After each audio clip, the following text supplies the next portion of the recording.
So before I talk about this week's episode of Sailor Moon, I wanted to ask you guys an interesting question because this has been something that's been on my mind ever since Sailor Moon has been resurfacing with the re-release of the old series and now this new Sailor Moon Crystal.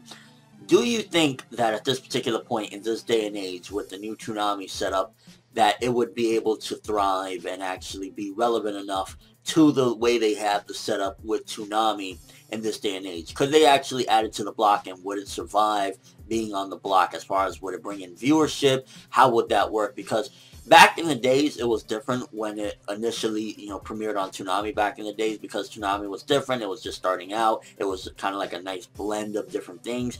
The Toonami that we have nowadays, for the most part, is just really an action block for, like, it definitely seems like it's catering towards young males and things of that nature. So I'm curious, especially with this reboot of Sailor Moon Crystal, where it's kind of like a little bit more, prettier, and is making the girls look a little bit more girlier. Do you think that it could survive? To be honest with you, I'm not sure if they would ever even, now in this day and age, put Sailor Moon onto the block, as cool as that would be. And I think that it would be a smart move, because putting something like Sailor Moon on TV with the freaking fan base that it has of females that just absolutely love Sailor Moon, I think that it could bring a whole new audience to Toonami. But as of right now, I don't see them making the decision when Sailor Moon Crystal does come over here to put it on the block, simply because I think that they would just be a little bit scared that it would turn off the other viewers, or people that normally watch Toonami would just skip over that one and change the channel while Sailor Moon Crystal is on. But we just gotta wait and see. For me, I think it'd be an incredible and genius move to bring in all the great female viewership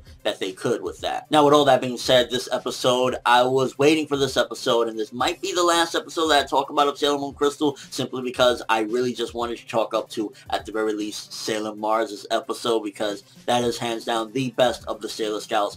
This chick is awesome. She comes in and is like, she reminds me a little bit of Kikyo from Inuyasha in a way, where like the whole thing of being, protecting and getting the spirits away or whatever, and being a priestess, so to speak. So she kind of reminded me of her, and even had the same attire and everything. I don't know if one was inspired from the other, but definitely reminded me of that Kikyo, or Kikyo reminds me of her, shall I say, because I think Sailor Moon came out first, if I'm correct. Yeah, so this episode is definitely diving more into the story now, learning more that they really want to get this crystal, the baddies or whatever. And I like how it's very simple at the same time, yet you can see there's a little bit of different things inside there if you look closely a little bit more regarding like the message and stuff like that, because it's very simple. For the most part, the first 3 episodes have been, baddie shows up and a new Sailor Scout shows up and takes them down, or helps to take them down, and then, next episode do the same thing.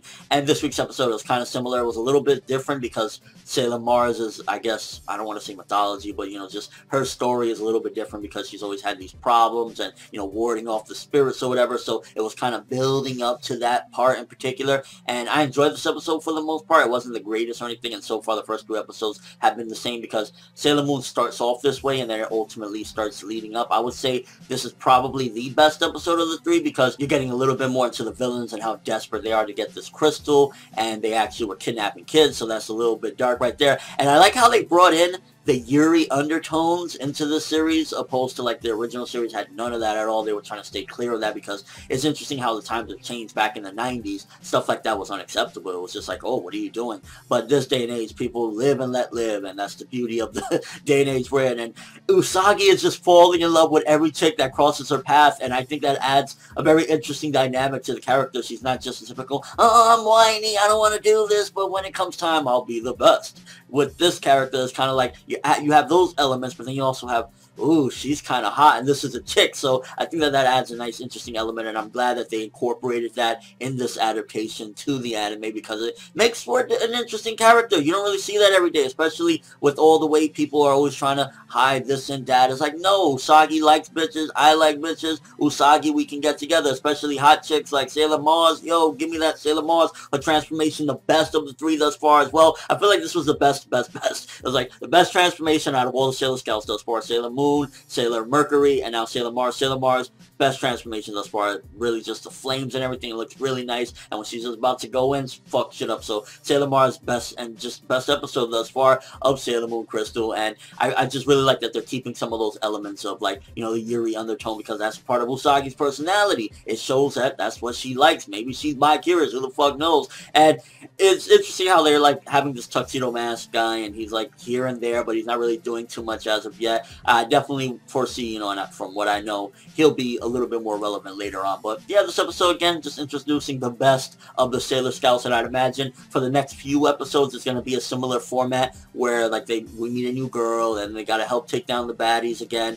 So until we get all the Sailor Scouts, it's going to kind of be like this, but it was still for the most part enjoyable. Nothing crazy, nothing, over the top, but I'd imagine, like, especially for some reason, I just imagine, like, little kids and especially little girls would freak the fuck out at how awesome they would find this shit to be, because it just looks gorgeous, the transformations look epic as hell, and the characters are just interesting and different. I'd imagine, like, a little girl nowadays would see Sailor Moon Crystal and say, this is amazing, and this is why I think that it definitely should be on TV as well, because it's going to usher in a whole new audience, bring the old audience back, and it'll just be a great thing. But let me know what you guys think. First of all, with my first question, do you think that Sailor Moon in this day and age would thrive on Toonami, or do you think that it needs to be on TV, just not on Toonami? I think one way or another it should be on TV, regardless of when it airs or where it airs. It should be on TV. It's just a matter of, again, scheduling what they're going to do, because this could be a huge thing, bringing in a lot of females, and it would just be a great thing. Also, I gotta ask, Sailor Mars, best gal or what? Just overall thoughts of the episode. An enjoyable one, chill one. Again, I'm not really reviewing these, just kind of giving my thoughts on them. I felt it was enjoyable, and I'm just looking forward to seeing the rest of the Sailor Scouts join them so we can get on to the bigger parts of the story and move a little bit better, because right now it's just been chill. But that's all I have for this one. Thanks for watching. Hope you enjoyed. If you liked anything I had to say or enjoyed the video, drop me a like. I'd greatly appreciate it, and if you haven't subscribed, you can do so as well. That'd be awesome. I'm ForneverWorld, and as always, people, Sailor Mars is best gal.